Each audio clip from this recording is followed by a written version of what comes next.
Right, Football Dad's Army, welcome to the show, everyone out there. We've got Anthony, we've got Dave, the old school gunner from his channel. Go and check his channel out, Old School Gunner, Blinding channel. And we've got Tony, superstar YouTube, Cockney Rebel from TV with us today. We're gonna talk football, we're gonna talk Arsenal, we're gonna talk West Ham. And we're basically I think us as Arsenal fans, I know Dave's chomping at the bit. He's going to have a rant about what's going on. I know Anthony's not very content either, nor am I with Arsenal, what's going on. No transfers in yet. But, I mean, I wanted to start the show on what's happening with the fringe players, the Arsenal transfer exits. There's speculation or links about Eddie Nketiah going to Marseille. There's also Emile Smith-Rowe maybe going to Fulham or Crystal Palace, I believe.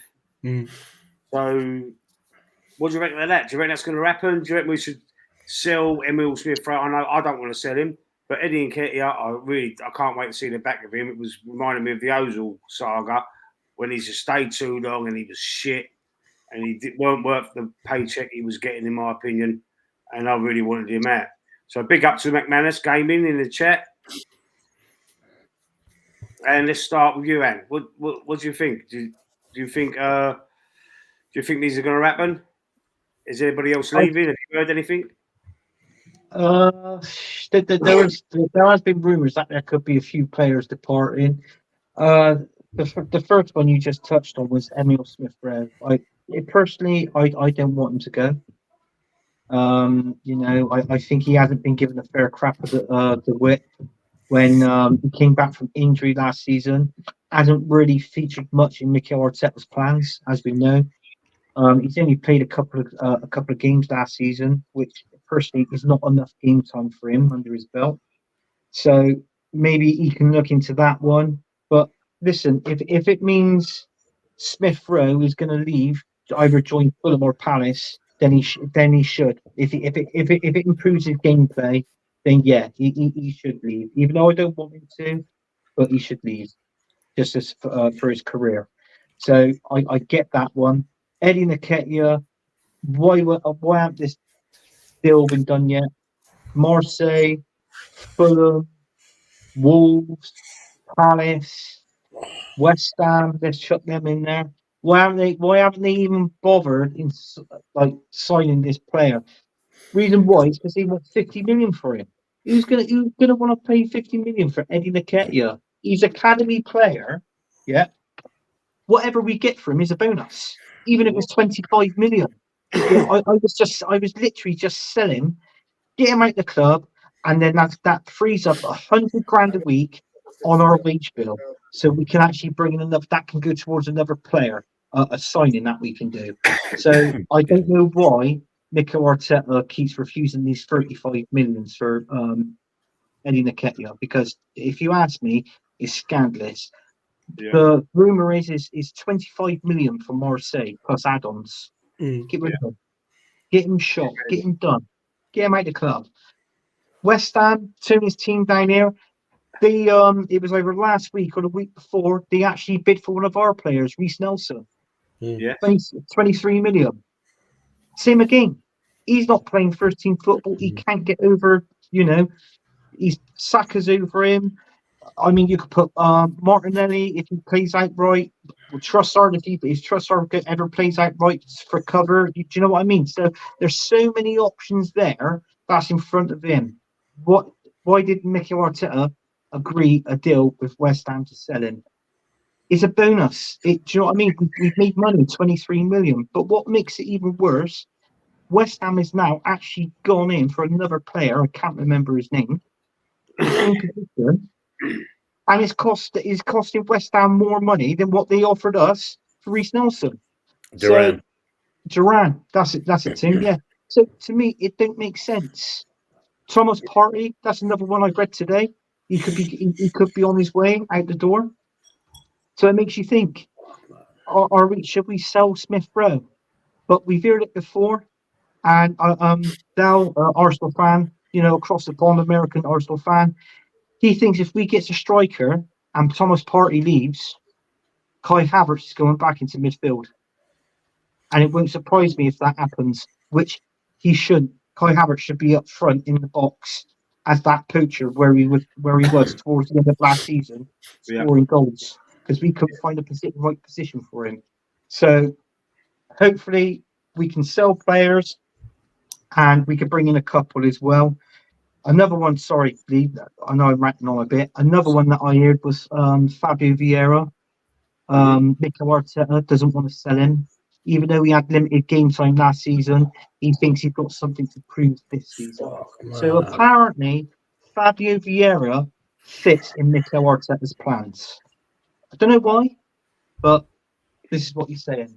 That's shocking. And McManus here has just said, look, I'll keep the SR, sell Eddie, Reece Nelson, Fabio Vieira, Lokonga, Tavares, Zinchenko, all not good enough. And we agree with that. We're at least on the same page there. But I think if ESR has got to go for his career, I don't want to see the back of him. So what about going out on loan? Maybe going out on loan to West Ham, Tone. What would you do? I'll take him. I mean, he's a great player. He's a great player. I don't know, because there was a thing the other day, because obviously apparently another one that's cropped up, a player that you want to bring in or possibly bring in is Guy from Crystal Palace. But what? Yeah, swap with Eddie Nketiah. I think he was in Nketiah plus 40 million. Yeah. So when you look at something like that, again, it's a no-brainer really for you. They still get a player, they get money out of it as well, and you get like as Anthony alluded to the other day, if you're going to lose Saliba, then okay, not exactly on the same levels, but it's still a replacement and a decent replacement because he did well in the Euros. Whoa! What do you mean lose Saliba? What? Real Madrid. Oh, you're having a laugh. No, Real Madrid is coming for Saliba. Not going to happen. And no, this is true, Dave. Real Madrid is coming for Saliba, and if he does go, obviously we've got the option. It's like what Tony said: Eddie Nketiah swap for Gale, and then he comes in and plays centre back. But then again, we have got Timber there for this season. He's fully fit, but it's like what I said. I personally think going back, I told Tony this, I think this is going back to when we signed Declan Rice. I think the £100 million for him, I think is affecting Arsenal. I don't know why it's affected their budget, but apparently it has. But all I want to know is, if it has, then where's the money from last season for the Premier League, the TV rights, and also getting to the quarterfinal of the Champions League? Where's all that money going? Because that's quite a hell of a lot Arsenal had last season. Yeah. What do you think, Dave? I think Anthony made a lot of good points. I think Tony made a lot of good points too. Like Anthony alluded to Declan Rice there. Maybe the cost of getting that player from West Ham, the 100 million has set us back. But like every home game, we take in $1 million on ticket sales alone. If I'm not wrong, I mean, we make a lot of money, $1 million every home game. The club has money. I mean, they're paying wages to losers like Nketiah. I mean, if they can pay wages to shit players like him, then they definitely have the money to invest in other places. We've got way too much excess baggage at the club that needs to be removed. Way too many players that need to be sent on. With all due respects to Emile Smith-Rowe, love the guy to bits. Big fan of his. But it's better for his career. It's better for the player himself if he moves on.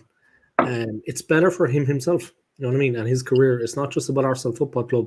You've got to look after players like him because he's been loyal to the club. And he's had to fucking put up with a lot of shit there. You know what I mean? Like, not getting played out of position. Yeah, he's been disrespected by the manager, in my opinion. So, I mean, it's best for his career if he moves on. Best for the player himself, not just Arsenal Football Club.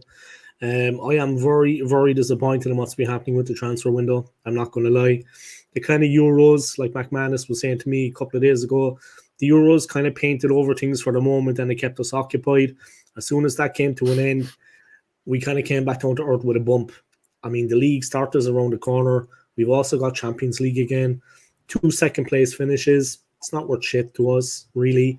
You come fourth, you still get the Champions League. What's the point of coming second? You know what I mean? You still end up not winning the league. We're not strengthening as we should be. We're very close, I think, to having a real go at the league. But they're not putting in the time and the work to find the players that we need to take us across the line.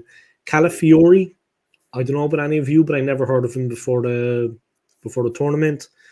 I think he will improve things, but that's not saying much. We've got a load of shit players. Yeah. I think he could improve things, but I honestly think that they're focusing on the wrong areas. Start with a striker. Start with a central defensive partnership. We need someone to cover the two lads. I don't know if you know Maliha, but she knows Miss Melina. And she comes on my channel. She's in London. She's based in London. She said it's like when Saliba got injured that time, the wheels came off. We fell apart completely at the back. 2 years ago. That happens again. Yeah, 2 years ago. Season before last. We need cover in the centre-back position. Saka runs himself into the ground for the team. He's a game lad. You know what I mean? He's a good guy. But we need cover in that position too. And we need competition for places. And we need a top-class forward. I mean, seriously, we've got 38 games to go now in the new season. Home and away. And we're up against it, in my opinion. It's going to be a very, very challenging season. And we don't seem to have... Like, if I was one of the players and I went to the training ground and you see there's some new blood, there's some fresh blood, there's some good players joined, it gives you a lift immediately. They haven't had much time off. They'll be running themselves into the ground. Now they have to head back and get back in earnest. If Saliba leaves, guys, fuck me, man. Yeah, and this I is really what hope that doesn't happen. I really hope to avoid that. McManus has just put this comment in. If Saliba leaves, that's going to fuck us. Fucked. Yeah. Yeah. AFC always. Sick of hearing top gooners saying who have Man City ball. Man City have got the team, the squad. I care about Arsenal. We are catching Man City, so that's why it's so annoying not to see Arsenal doing this. He's put another message. This. He's been applauded by McManus, and also McManus is saying this is the thing. We don't have enough depth in the team. We have a good starting lineup, but crap on the bench, which it's been the problem. Basically, that's been the problem for the last won the league.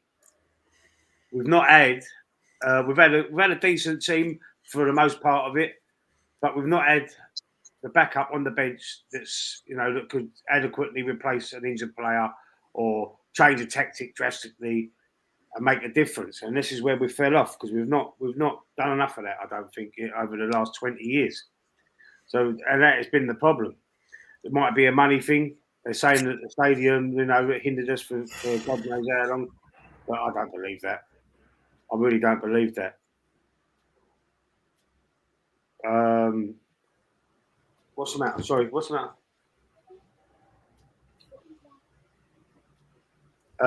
Sorry. Let's just go and let's talk about some transfer. Sorry, YouTube. Fuck. Jesus Christ. Sorry about this, boys. Okay. Right, after transfer arrivals, there's plenty of links. Been linked with plenty of players. By the way, chat, I know there's a couple of people interested in joining. Anthony set up a fantasy Premier League football for next season. I'm gonna post the I'm gonna highlight the code a little bit later on. So anyone that wants to join can join. It's Fantasy Premier League, isn't it, Tone? It's Fantasy Premier League. Yeah, that's the Sky Sports one is not available this year for some reason. No, it's not. There's a few of them is not available. The actual main one is the Premier League one. So we've done on that one, yeah. Yeah, so we're going to look at that. So now we're just going to look at Arsenal transfer arrivals. I know you touched on it. You touched on the Ricardo Calafiori, centre back, a left-footed centre back. It looks like Arteta's going to play him at left back. He's going to come. I think it's a here we go. Fabrizio Romano is he's basically said it is a here we go. They've got to iron out the sell-on clause in the contract between Basel and Bologna. I've got to iron that out, but it's a little bit of red tape, but that's going to hopefully be sorted out this week. But as you said, Dave, before the Euros, I'd never heard of him. No. I've never heard of him. So apparently he's supposed to be a good player. That's apparently, but is he what we need? I mean, we tend to be like, we're not doing things right. We haven't started off in the right manner.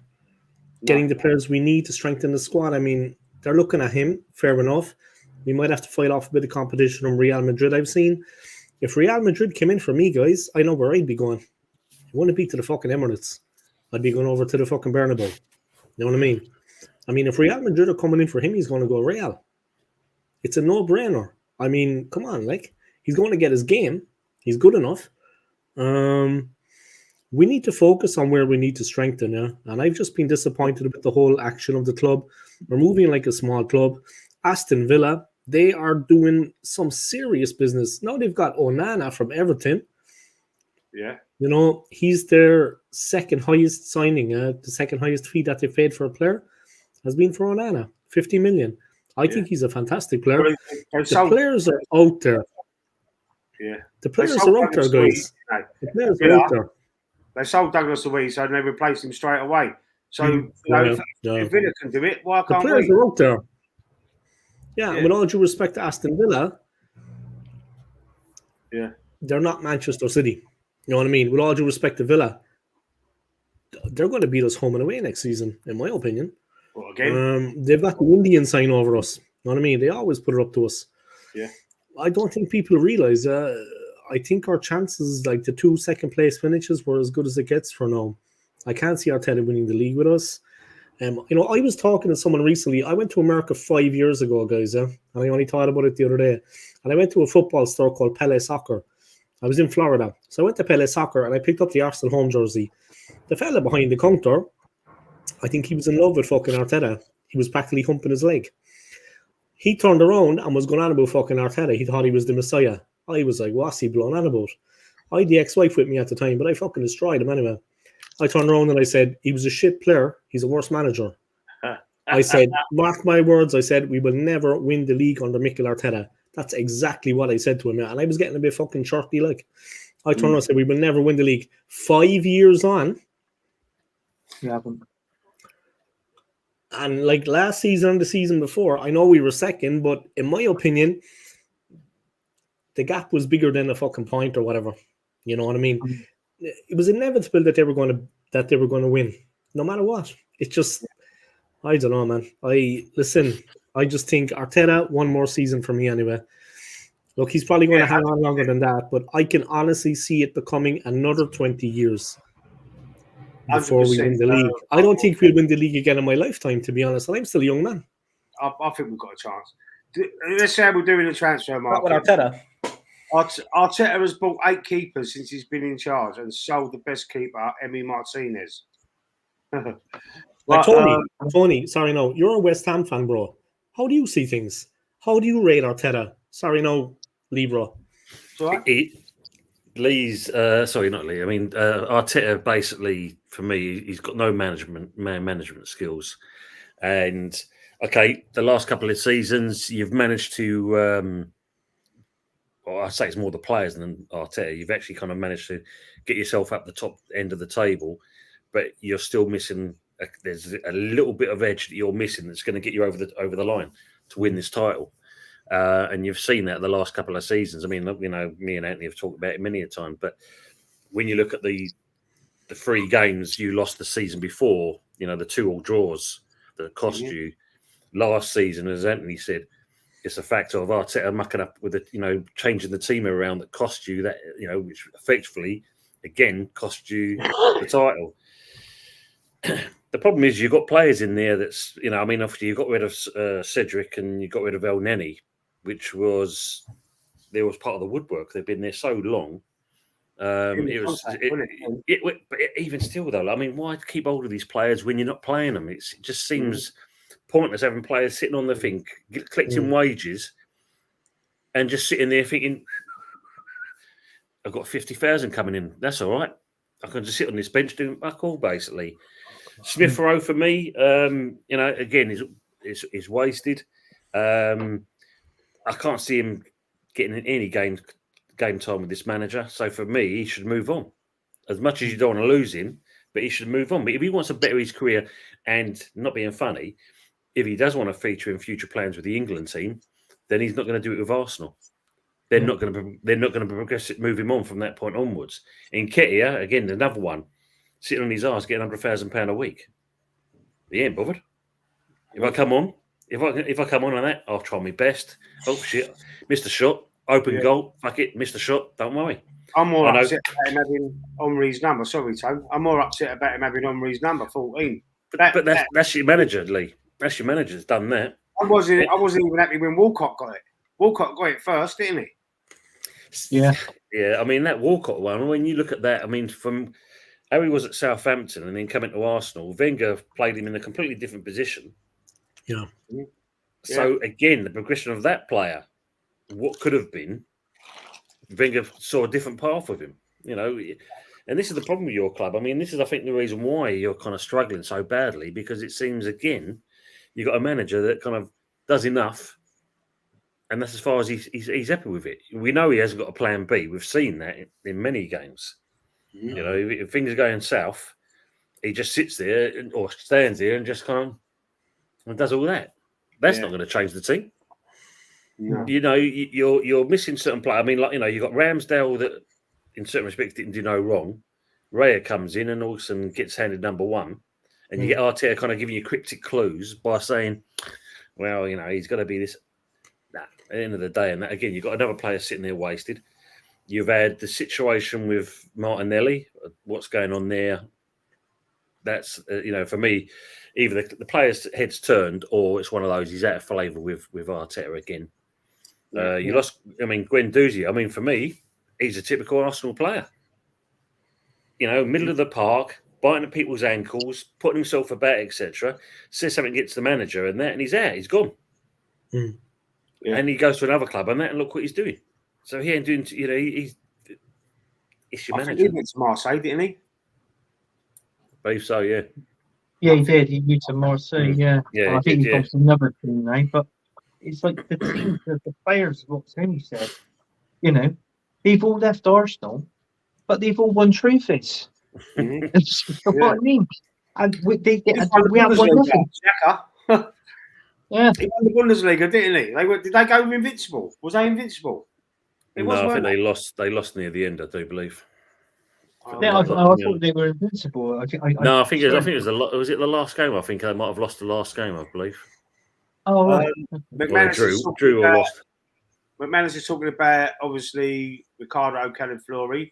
Is he going to be starting over Timber? I don't know, but that's going to be competition. It looks like it's going with the four centre backs, right? Copying Pep, obviously. 4 centre backs across the back four, instead of having an out and out fullback on either side. Yeah. Last season we didn't score one goal against Villa home and away. Yeah, we lost both games. You and I, Emery, knocked us out of the Europa League as well. What was the team called? The Spanish team. I can't think of the name. Seville. Villarreal. Saskia Guna. Moss Sports World. Is this a new prequel? It's not. What? It's not. They're not so good. The bad and the uglies.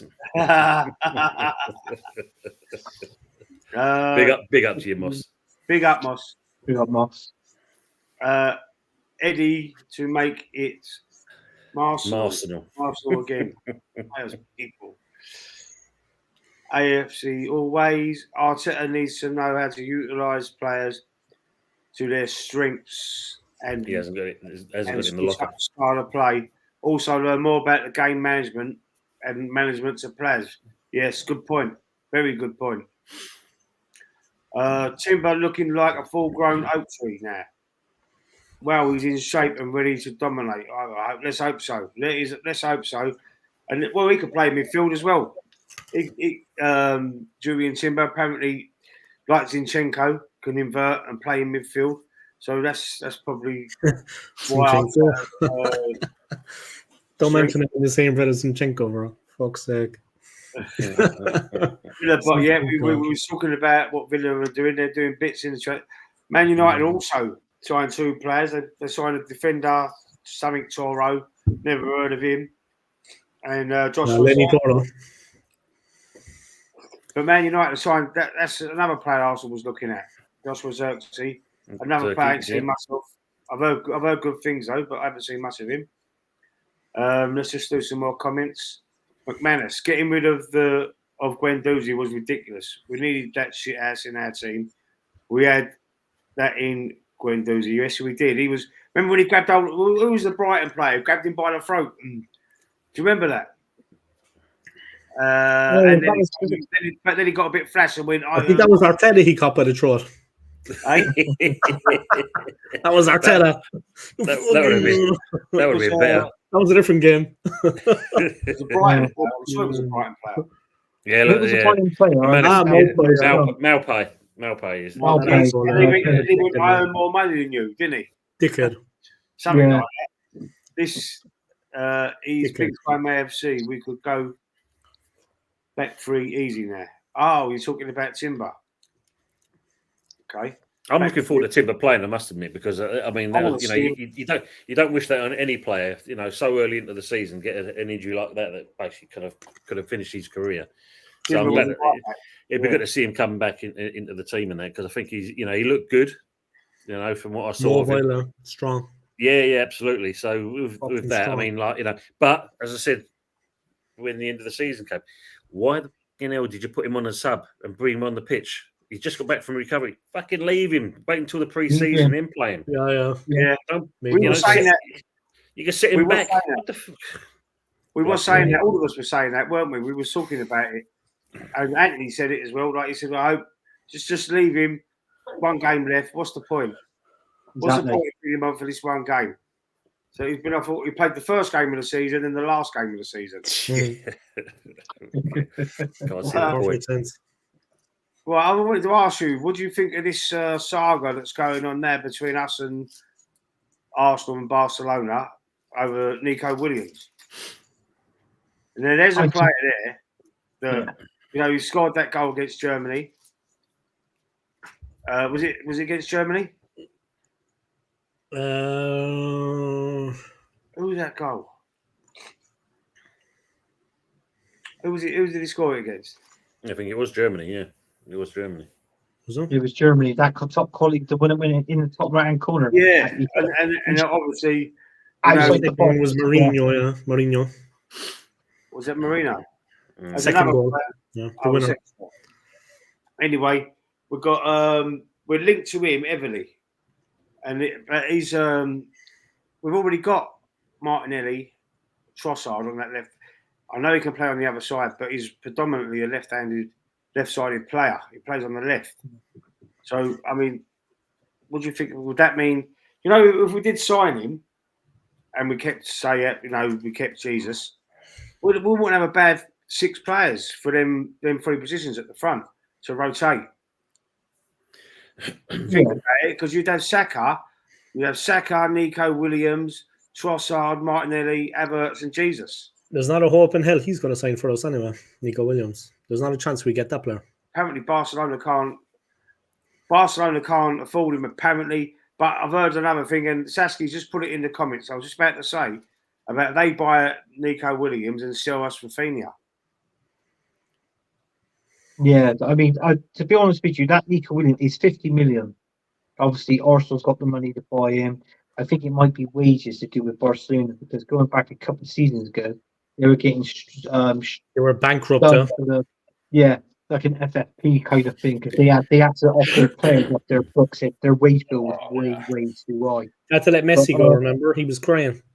Yeah, but I mean, going back to Nico, if it's you need a player playing like that, so you're not going to drop Saka out on the right. So on the left, it depends who you're going to drop. You're either going to drop Martinelli or Trossard and then play Nico Williams out there. But if he gets injured, you're going to need a backup. personally, I think his backup would most probably be Trossard. And if anybody was likely to leave, I think it would be someone like Martinelli. Because in all fairness, Martinelli didn't have the great season last season. I've got a feeling they're going to move him up front. I don't think they will, Lee. I know what you're saying, and I've always said going back a few years ago, try to give Martinelli a go up front, but he doesn't do that. He's a winger, bro. He attacks from the wing. Yeah. So if that's the case, then wide. Yeah. So if that's the case, then you're gonna have to drop you'll have to drop him, or if not, get rid of him. If personally, I wouldn't want Martinelli to go, but if he does, I think you should be talking in the region of around about who's probably, well, he cost us 6 million, didn't he? So anywhere from what do you reckon, 60 million plus? So 70, 80 mil, anywhere there for Martinelli? That's too high, I think, for the player. We've got to dig our heels in. I agree with Tony. Yeah, that's too high. 40 million upwards, 40, 45, 50 at tops. But we've got to dig our heels in. We've got to dig our heels in and get some money, because we always get our pants pulled down whenever we. Yeah, I get that, Lee. But it's at the same point. You've got to look at the fact of last season didn't do himself any favours, and clubs ain't stupid. If they see a player that his performance is down, it's either for two reasons: either the fact of something's going on at the club, or the players it's swayed by something else. But you're not seeing Martinelli being vocal about any kind of move. No. So they're saying a bit more serious. But if it's the fact of there is a natural decline in the player, if he's going to stay with you, and that's going to be a worrying concern in itself, because maybe he's threatened. He knows full well that Trossard has probably got more chance of getting more game time than what he has. Simple as that. But Nico Williams, I mean, a great player, but he's already issued a thing on Instagram telling you and Barcelona with a kind of massage in the forward that to calm the fuck down, basically, because at the end of the day, and that whatever's going to be done is going to be done. But it wouldn't surprise me that he stays at the club where he is. With all this hype going on, he'll stay where he is, I think. How about this one? AFC always. If we don't, McManus is basically saying we should make a striker our first priority. AFC always is saying if we don't sign a striker, surely Trossard should play as the false nine. Yeah, that's a possibility, but he can play as an actual striker, as an actual nine as well, Trossard. You know what I read the other day? I read that Mikel Arteta might be changing. Apparently this season, even though we got the players, he's on about changing the system a little bit. Right? I've actually read he's on about putting Declan Rice as a number 8. Plays a number 8. Declan Rice. So who's going to be the 6? Mourinho? Yeah. I don't know. We'll have to sign someone like Mendy. We'll have to sign someone like that to be. Exactly. Thomas Partey might be staying. Thomas Partey could be staying. I know I've heard he's leaving. You've heard he's got 1 year left. Yeah. I've heard that Jorginho's there. Oh, don't tell me he's going to use Jorginho as the fucking 6. Jesus Christ. Like all season. Anything possible, maybe. This is Arteta. This is Mikel Arteta we're talking about. Yeah. I'm not. You know me. I'm not his greatest fan. I nothing against him personally. I expect he's a lovely guy. But regarding football-wise and managing Arsenal, that's two different things. Yeah. So what I'm trying to say is, all this stuff, it could be a possibility. I mean, we're reading it, but then again, it could happen when we start watching our games, especially when they're live, either in the league or in the Champions League.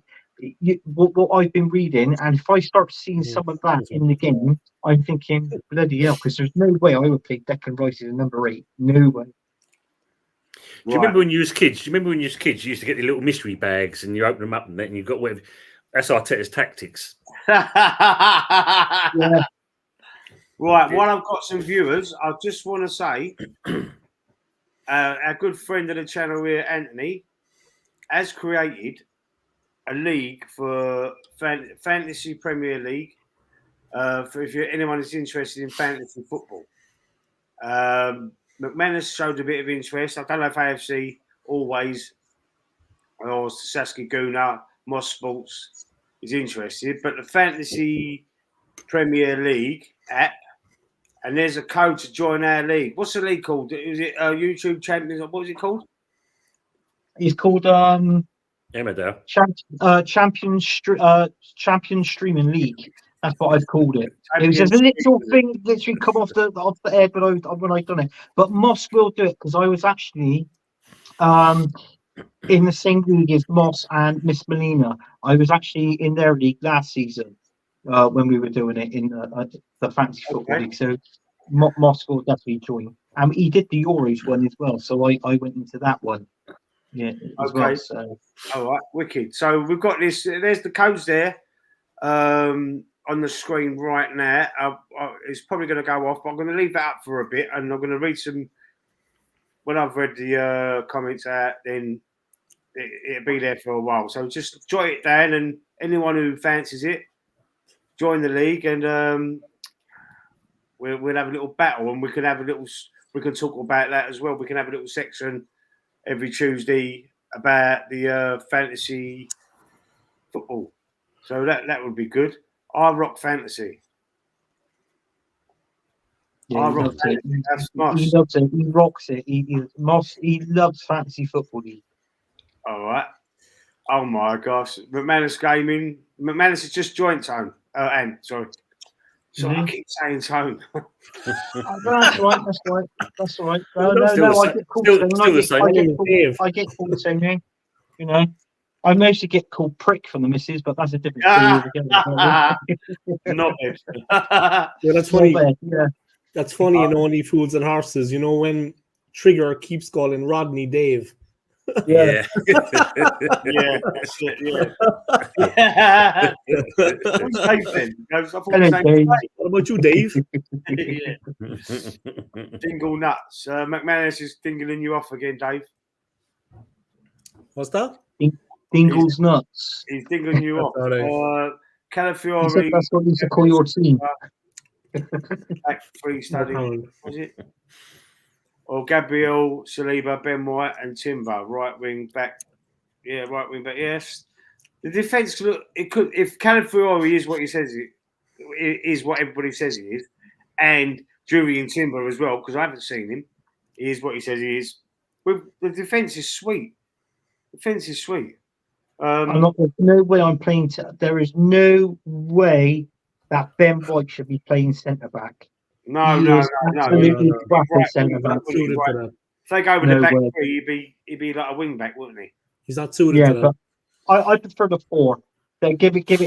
You know, White, Gabriel, Saliba, and what's his name? Or Cauliflower. Yeah, have him that left back. Cauliflower. Yeah, I've got his bloody name. Calafiore.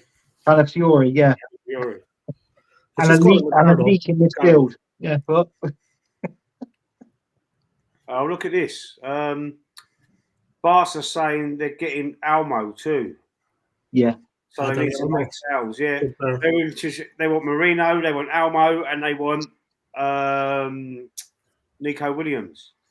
Yeah. I think they're going to probably get two out of this. I can't see Nico Williams. Very good player. I think it's Almo is very good. The problem is last season Martinelli was isolated on the left. He didn't have Tierney behind him. He had Zinchenko behind him, and Zinchenko likes to drift into the middle of the pitch. That's very true. And I just see something here, AFC Always.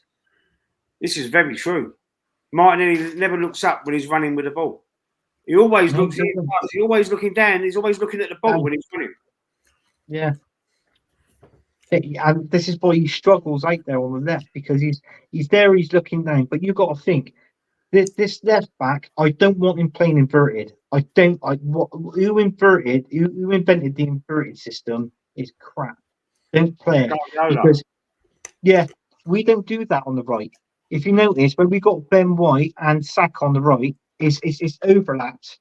You know, Ben White can cross the ball when Saka drifts into the box and vice versa. Normal play. Yeah. But unfortunately, Martinelli didn't have that last season at left back. He was like a lost soul.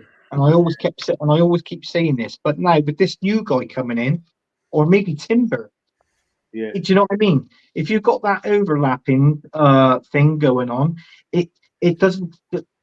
you're both doing the work. It's not just that one person there on the far left-hand side doing Going the all work. the way up and down, up and down, up and down, doing everything. Exactly. Yeah. So hopefully that can help us out on the left as well as what we got on the right. Because last season, Lee, I didn't know if you noticed this, all our attack was going down the right. And this was why Saka was getting tackled, he was getting, yeah, so he was getting smashed to pieces. So that's the reason why. So if he can break that up, yeah. The bloke fucking hits the grass more than he does Oldberg does. He copies his freaking thing. Look, the unfortunate thing with Saka and Martinelli and that they're too predictable. Yeah, they either cross the ball in or they cut the ball or they cut in, and other teams have sussed them out. That's the problem. The only difference between the two players is the Saka either stays, can hold himself up and hold a defender off well, or unfortunately he does this usual and falls on the deck looking out for a free kick.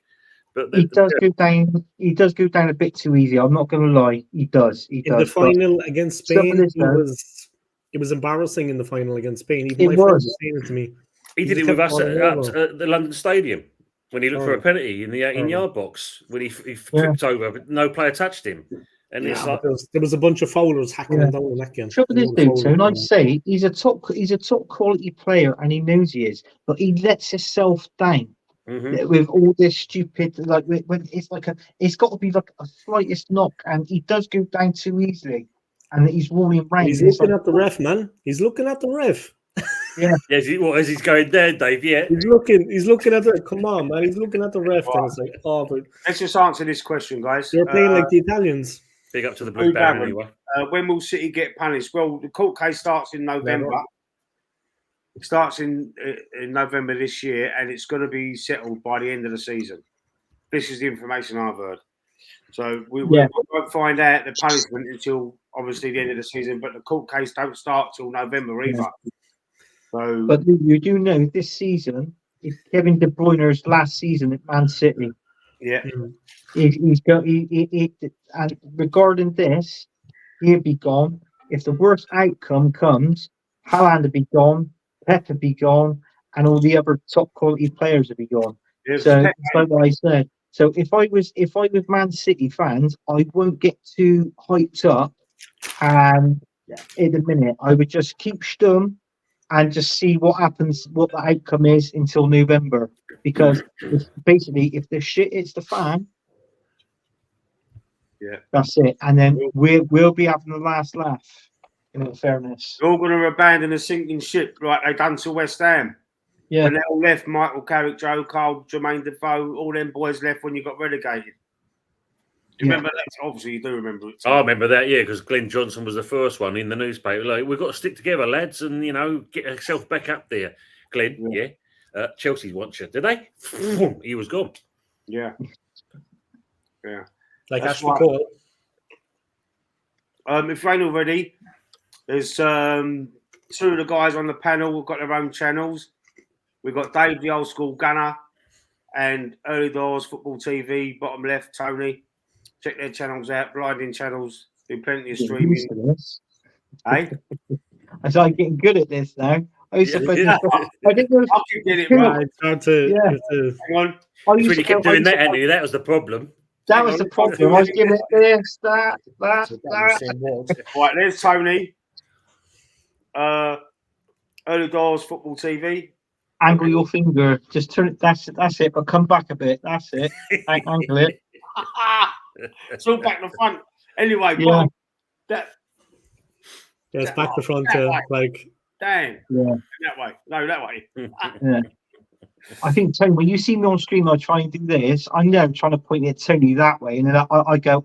You might see my hand go, and I'll go that way. Yeah. You see this hand to come up, and it's like, bang, quick. keep it close. Keep it tight. Yeah. Okay. Lads. So we've got Tony on the show for a reason. It's his birthday, and we're gonna have a little chat. Happy birthday, Tony. About West Ham. Happy birthday, boss. Happy birthday. And what he thinks is going to happen and who they're going to sign. Do you know what? See your winger. I wanted to say this earlier, but it just went out of my mind. It's just come back to me. Kudus. I'll rate him highly, man. I'll rate him. He's in my team. He's in my dream team or fantasy team. He's in my team. Yeah. I really, really like him. I think he's going to be the next big thing. I really do. I've got a lot. I think he reminds me so much of Saka, Dooku at City. He's so good. He's so dynamic, direct. I think he's going to be a great player. He's a good player, man. He's a good player. He already is. He already is. I mean, apparently, 1st of July was his. Anyone could have come in and release trigger the release clause, but they had until the 1st of July, and no one came in. So he's with us by the looks of it for this season anyway. But yeah, great player. But at the moment, I mean, so we've signed the young kid, Lewis Gilhern, to 25 million. We've got Fodringham as a backup keeper, and big up the Blue Baron anyway, not West Ham. No, of course, unfortunately, I'm here, mate. I'm here, and of course, we've signed Kilman as well. So he's building on that. We obviously put in the bid for Todibo. We've got agreed with Nice, but the player wants to join Juve. He's quite optimistic for that one. But then we're looking at other players as well still. So Tony is actually one of the players we're looking at, apparently. Also, we're looking at Tomori as a right back replacement. There's what's his name, Suarez, what we call him. We're looking at him as well. So yeah, West Ham are doing. They're looking at getting some more players. I think they're looking at another 3 or 4 players just to bolster the squad up. We definitely need a striker, and like you guys, we need a striker, 100%. That's the thing we are lacking on. We might rely on Antonio, not Anthony. He can't score. You can have him. I'll drive him there myself. So would Anthony. He'll come meet you firstly, and the pair of you can drive him down. I can score. Don't you worry about that. Not what the missus said. But yeah, West Ham. The main thing is they're backing Lopetegui. They've actually, I think we've spent so far in the region of 65 million, and they're still going to spend more. So yeah, it's looking good at the moment for West Ham. I mean, the jury's out for me with Lopetegui. As I said before, I think it's because of obviously what happened at Wolves and the Spain and the Real Madrid situation. But the club's backing him, and by all accounts, the players are really impressed with the training at the moment because it's high intensity. The fitness levels have picked right up. So hopefully it's looking good. So hopefully when the season starts, it should be all right. I mean, he's not afraid. He's trying players out in the friendlies. We drew 2-2 with a Hungarian team. I can't remember what their name was. It's long-winded, and the young kid that's from the academy, Townsend. He seems to be kind of coming in because he scored a wonder goal against Dagenham and Redbridge on Saturday. So yeah, it's looking good for West Ham at the moment. Question for you, Tone. Say hi to Damon's Footy Vlogs. Hello, yeah, big up to Damon as well. How are you, man? Will West Ham FC eventually move to Essex? No, I don't think they will do. I think I think they'll still stay in London. It depends on what's going on with the London Stadium because at the moment that place is losing money hand over fist. So there's a chance possibly that we will eventually actually buy the stadium, which we was going to do in the first place. You can come to the Emirates. We'll do a ground share. Yeah, that'd be a good one, Dave.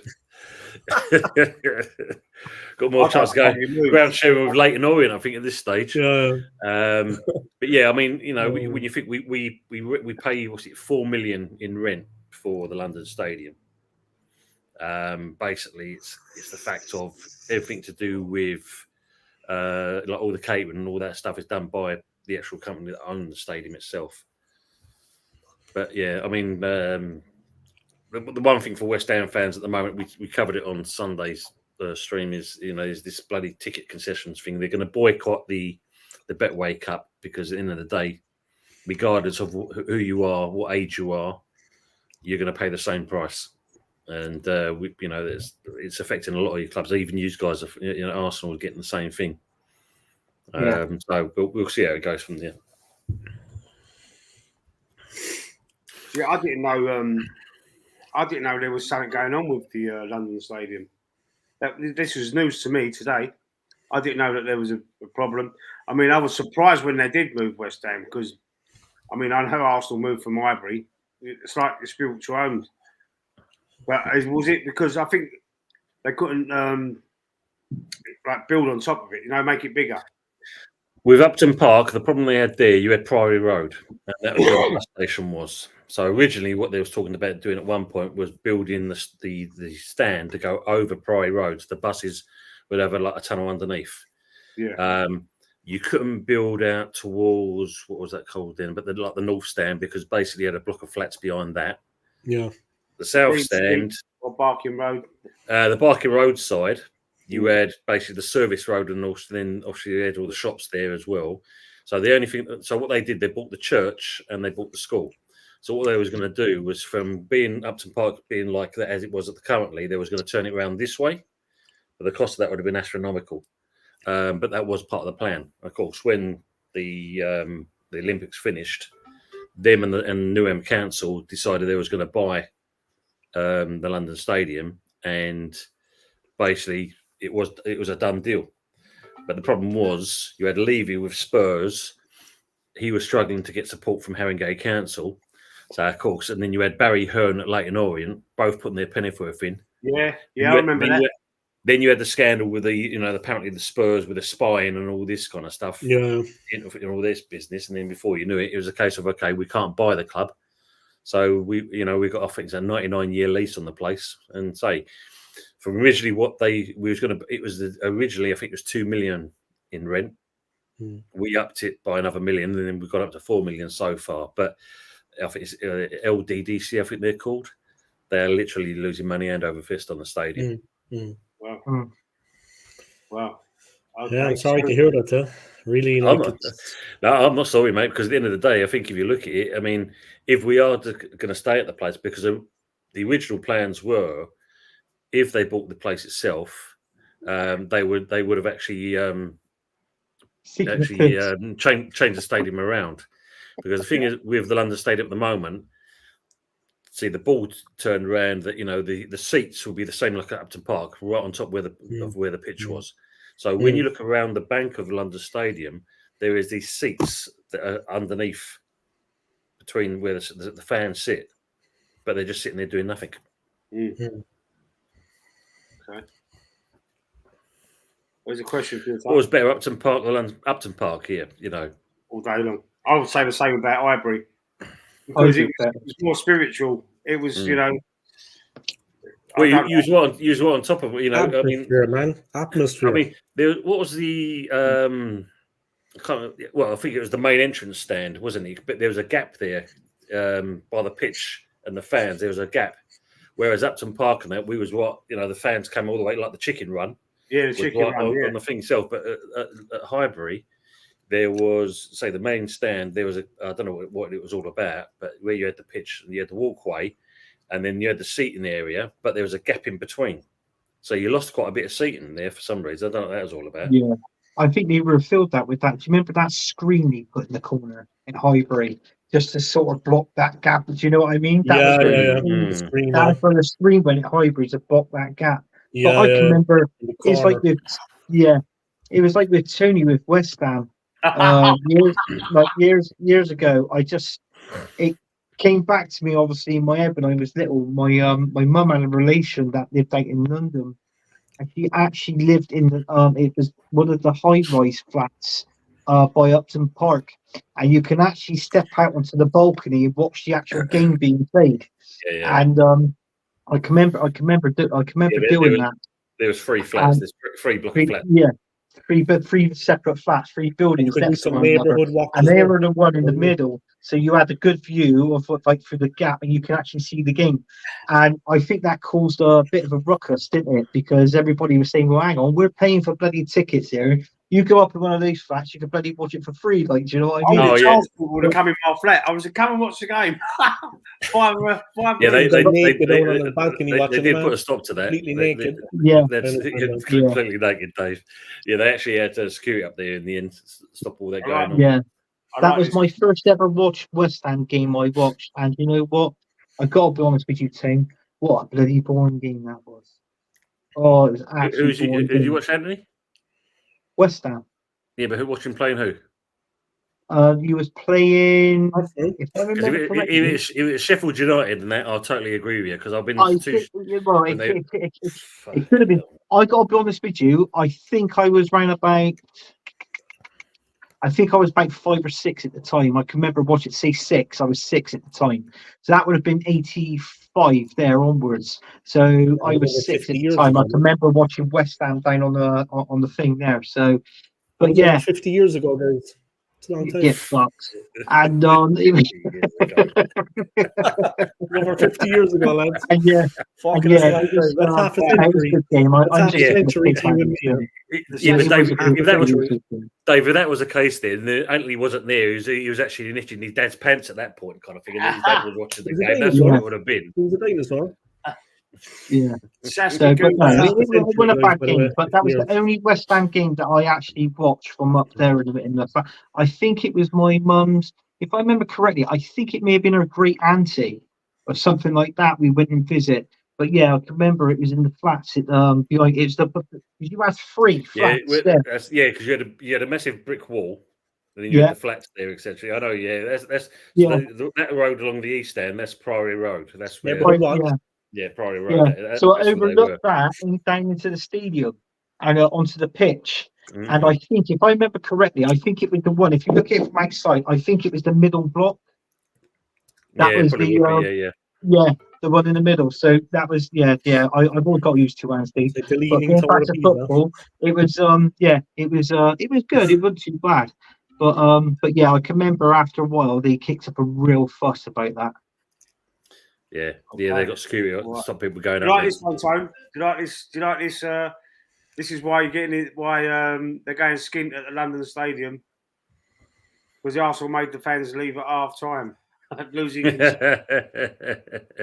Yeah. Like this comment. The thing with it, Lee, when you leave the London Stadium, because when you come in, you've come at the train station, you can go through Westfield.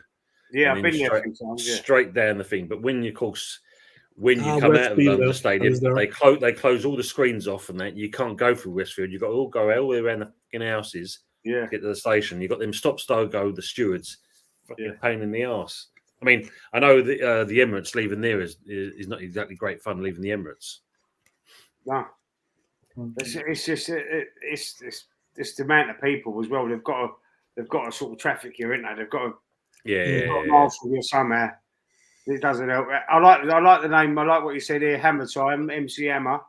I've got the pants. I've got the pants around with my name Saskia, and then I'll do the dance in front of you in a minute. I do like this for West Ham section. That's a good name for it. Hammer Time.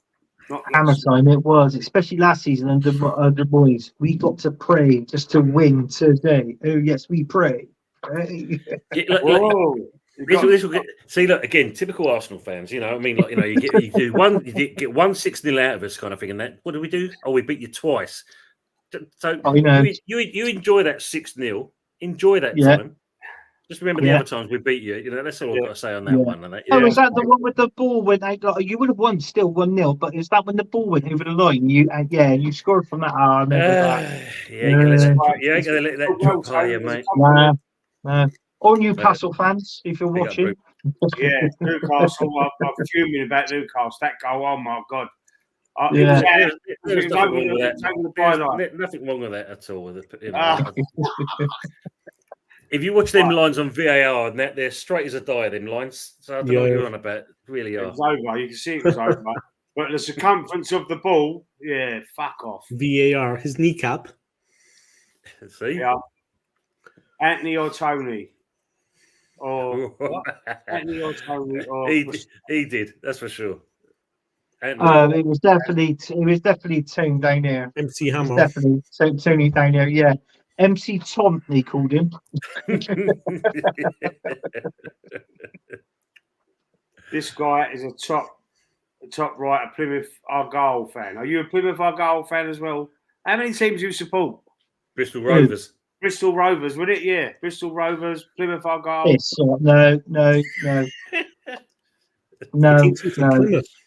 no. My own team, Bristol City, because Bristol's red, and obviously Arsenal because Bristol London's Rovers. red. Yeah. Anthony knows some hammer time. He put all the money. Dave's been quiet. Dave, what's the matter? I was up at 5:30 in the morning. He's eating. What? He's eating and drinking. Leave him. He's doing I was up at 5:30 in the morning, so you know. You're a bit tired. I thought he was going to have. A little bit. I said what I had to say. I was going to go nuts, but you know what I mean. My heart isn't too good, so. Yeah, that's what I thought. I thought he was going to have a fucking stroke on air. He's all right, Dave. He's tired. He can handle it. Dave. 5:30 in the morning. You know what I mean. That's sort of like that dough for the bread, isn't it, Dave? Before it goes in the oven. Yeah, that's right. I have to bake the bread. Fucking hell. Yeah, to eat the bread. I actually like it though. It's relaxing. Good therapy. It smells good. So let's just put this up for the last part of the show again. Just if anybody wants to join Football Dad's Army stream, what is it called? Oh yeah.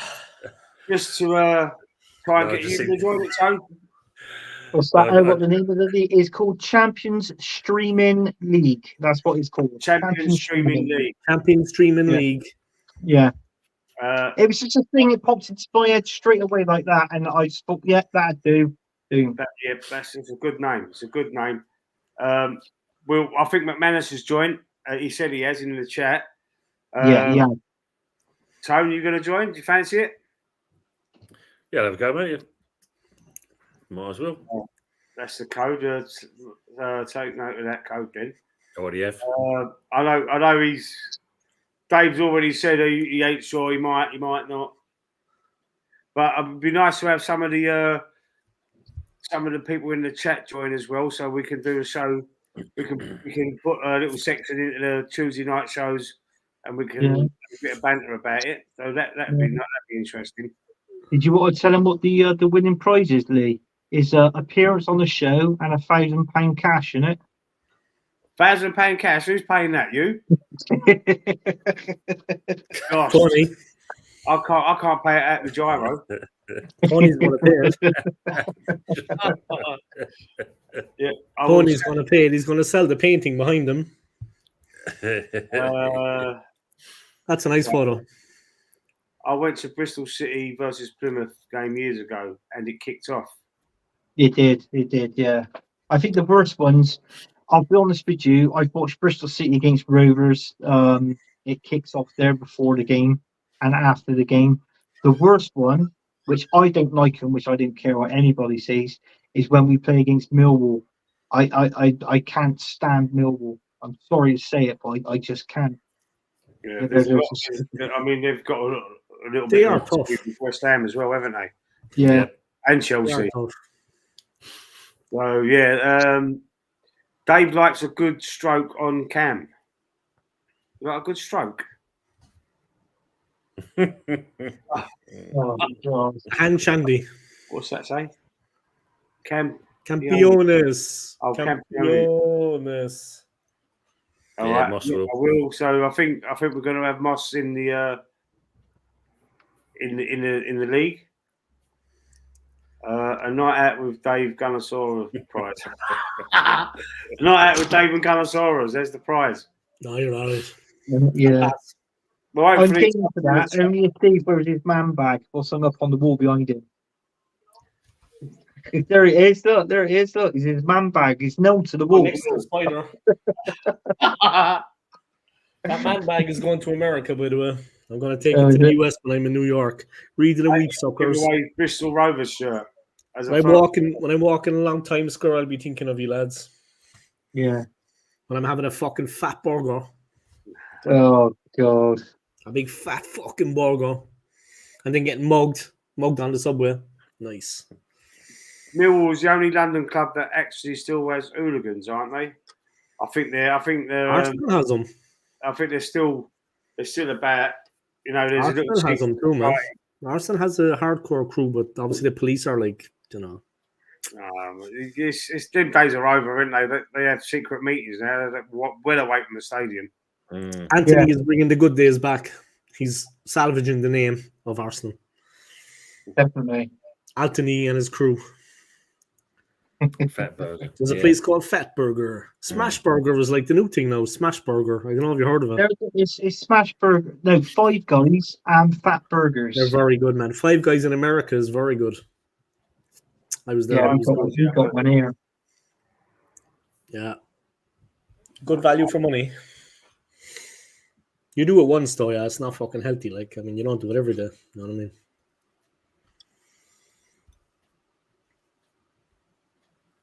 I think. I have a question. Go on in. It's like being in school. I have a question now before I fall asleep. What do you think of the appointment of the new manager to the Republic of Ireland? He is the former Iceland coach.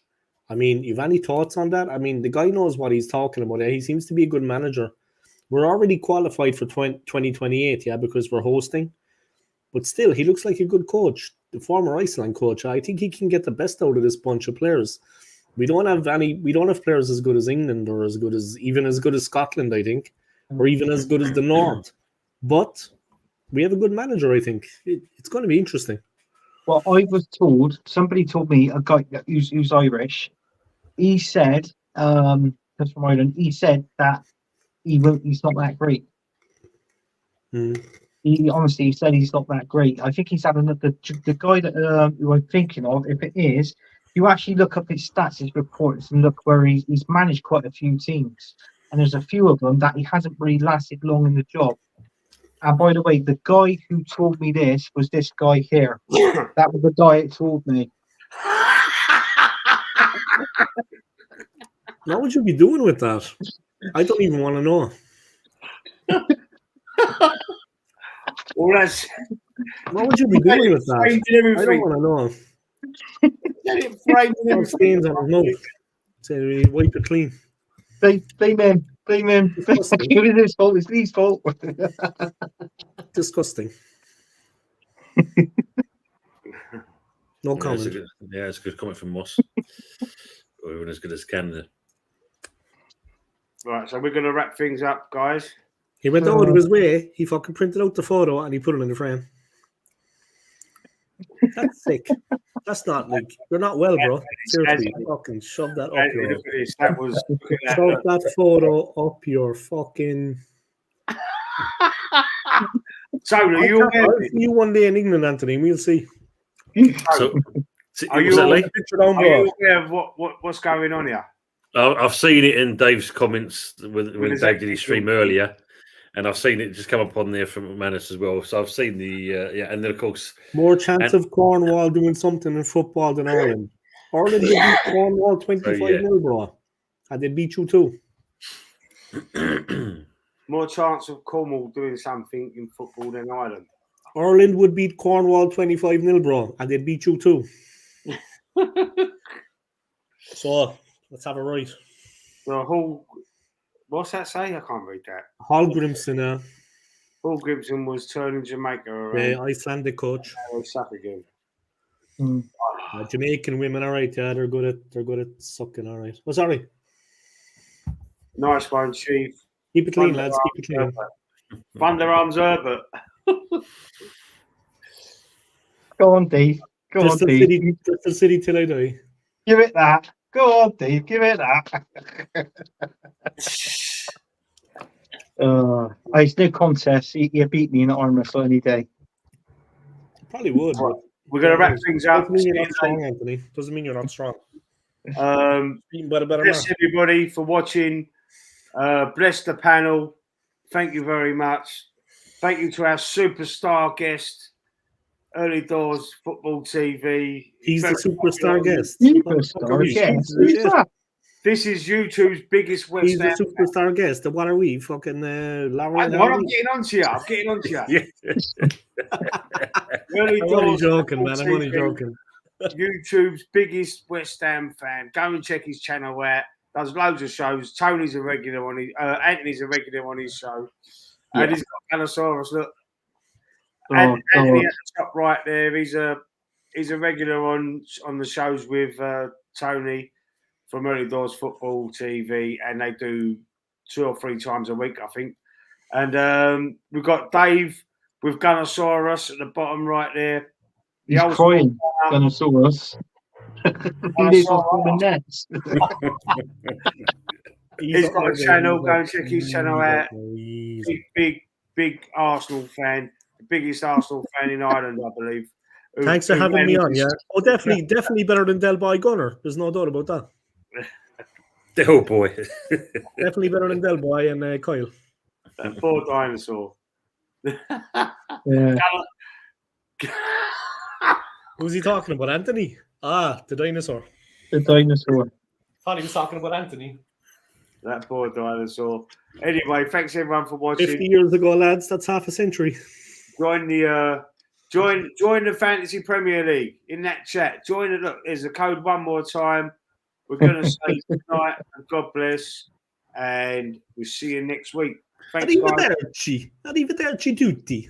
Arrivederci, adios, au revoir, and all that. Goodbye.